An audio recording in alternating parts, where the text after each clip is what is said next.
Hello my lovely student. आज हम फिर मिल रहे हैं नेक्स्ट क्लास में समास के साथी समास पार्ट 2। ठीक है, अभी तक हमने अव्ययी भाव समास पढ़ा था, तत्पुरुष समास पढ़ा था, कर्मधारय हम पढ़ चुके हैं, द्विगु समास हम पढ़ चुके हैं। तो ये 4 समास हम पढ़ चुके हैं। थोड़ा सा रिकॉल करने की कोशिश करते हैं। अपने अव्ययी भाव समास पढ़ा था पहला, जिसके अंदर हमने यथा, आ, भर, अनु, नेर और प्रा, ये जितने भी अक्षर आ रहे हैं अव्ययी का मतलब आगे आएंगे। ठीक है, जो हम क्या कहते हैं, उपसर्ग भी कहते हैं। याद रहेगा ना, अव्ययी भाव में उपसर्ग लगे होते हैं। तो ये सारी जो ट्रिक्स हैं ये आप ध्यान में रखेंगे, इसलिए मैंने शॉर्ट में लिख दिए हैं। इसका आप स्क्रीनशॉट भी ले सकते हैं जूम करके। ठीक है, नेक्स्ट है हमारा तत्पुरुष समास, जिसमें का, की, को, में, के, लिए, पर, से जितने भी कारक चिन्ह होंगे, और हम ये भी कह सकते हैं तत्पुरुष हम पीछे भी लगे होते हैं ये, ठीक है, जिन्हें हम प्रत्यय भी कहते हैं, तो उससे थोड़े से सिमिलर हैं। ठीक है, कर्मधारय समास में दो शब्द हम पढ़ रहे थे, है, जो और के समान, जो बीच में योजक चिन्ह की तरह हमें, अगर हम किसी शब्द को पृथक करके देखेंगे तो उसमें हमें ये शब्द मिलेंगे के समान। जैसे हमने बताया था मृग के समान। ठीक है, तो महान है जो पुरुष, है ना, एग्जाम्पल पढ़े थे, तो इसमें ये दोनों चीज़ें हमें काम आएंगी। द्विगु समास में हम पढ़ रहे थे संख्यावाचक, जैसे तिरंगा पढ़ा था हमने, 3, पंचलोक 5। तो जितने भी संख्यावाचक, पहला जो पद होगा वो संख्यावाचक होगा, हमने पहले भी पढ़ चुके थे, तो वो कौन सा समास होगा, हमारा द्विगु समास। आज हम पढ़ रहे हैं द्वंद्व समास और बहुव्रीहि समास। ठीक है, अब द्वंद्व समास में और या यो, मतलब ऐसे दो योजक चिन्ह होते हैं, एक होता है और, एक होता है या। ठीक है, ये दोनों ही योजक चिन्ह उस समास में हमें मिलेंगे। जैसे नदी, नाले, अगर हम इसको अलग से करके लिखेंगे तो क्या होगा, नदी और नाले, तो और मिला हमें, तो ये कौन सा समास हो जाएगा, द्वंद्व। मतलब ऐसा समास जब हम किसी भी दो शब्दों में हम भेद ना कर सकें, मतलब हमारे लिए दोनों ही ज़रूरी है। जैसे सबसे महत्वपूर्ण एग्जाम्पल है हमारा माता पिता, जो मैंने यहाँ नहीं लिखा है, बस मैं बता रही हूँ समझाने के लिए। माता और पिता, माता की जो जगह होती है हमारी वो अलग होती है, और पिता की जो जगह होती है हमारी वो अलग होती है। इन दोनों को हम एक दूसरे की तुलना नहीं कर सकते, अपनी अपनी जगह पर दोनों क्या हैं, बहुत ज़रूरी है। तो क्या हो जाएगा, माता और पिता, ये दोनों ही हमारी ज़िंदगी को पूरा करते हैं, और योजक चिन्ह हमारा क्या है, माता और पिता। तो ऐसे शब्द जहाँ पर द्वंद्व चले हमारे दिमाग में कि हमारे लिए दोनों ही ज़रूरी है, हम दोनों में चॉइस नहीं ले सकते, तो ऐसे जो समास होते हैं, ऐसे जो शब्द होते हैं, उन्हें हम क्या कहेंगे, द्वंद्व समास। जैसे नदी और नाले, नदी अपनी जगह ज़रूरी है और नाले अपनी जगह ज़रूरी है। वैसे ही खरा खोटा, खरा या खोटा, दाल और रोटी, राम और कृष्ण, लेन और देन। तो ऐसे एग्जाम्पल, दाल और भात, आज और कल, सुख और दुख, ऐसे जितने भी एग्जाम्पल आ जाएंगे जहाँ पर एक योजक चिन्ह, देखो ये डैश लगा हुआ है सब में, ये इसकी ट्रिक है।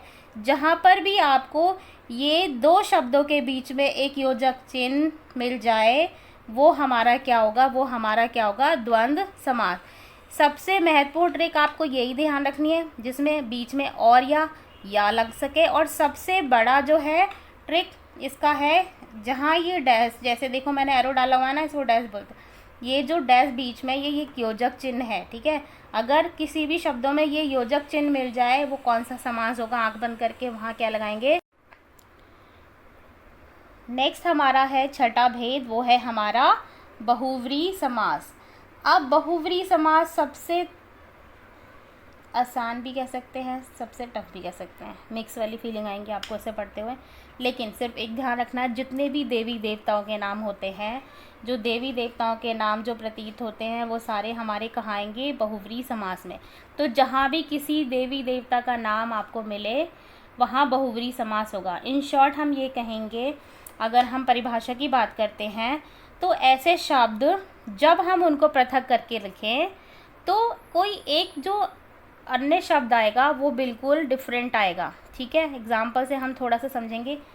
अब है गंगाधर, गंगा तो क्या है, हमारी नदी है, और गंगा को जो धर, मतलब जो गंगा को जो धारण करता है, देखा होगा शिव जो हैं वो अपनी जो चोटी है या अपना जो जूड़ा है उनका, उसमें किसको धारण करते हैं, गंगा को। ठीक है, तो गंगा को धारण करने वाले कौन है, शिव। तो जो तीसरा जो शब्द मैं बता रही हूँ कि उस शब्द से हमें किसी एक अन्य शब्द की प्रतीत होती है, वो है हमारा तीसरा शब्द क्या हो जाएगा, शिव। तो गंगा को धारण करने वाले कौन होंगे, शिव होंगे। तो और शिव कौन है, भगवान के नाम है ना।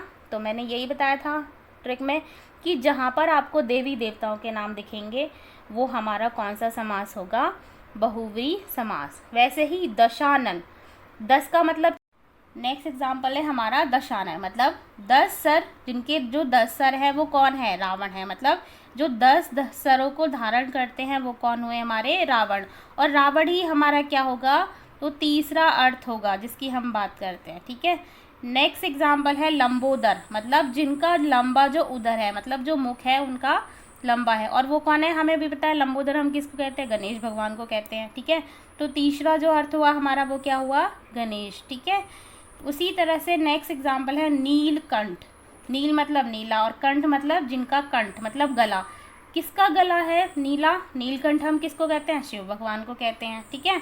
उसी तरह से नेक्स्ट मुरलीधर, मुरली मतलब जो बांसुरी है, और धर जैसे हमने ऊपर पढ़ा था, धर धारण करने वाले। तो मुरली को धारण करने वाले कौन होंगे, कृष्ण होंगे। तो हमारा तीसरा जो अर्थ निकल कर आया वो कौन एग्जाम्पल आया हमारा, कृष्ण। मतलब उस शब्द से हमें किसी और शब्द की प्रतीति होती है और वो शब्द हमारे ये हैं जो कि हमारे देवी देवताओं के नामों में हमें दिखते हैं। एक दंत, मतलब एक जिसका जो दंत है वो कौन है, गणेश।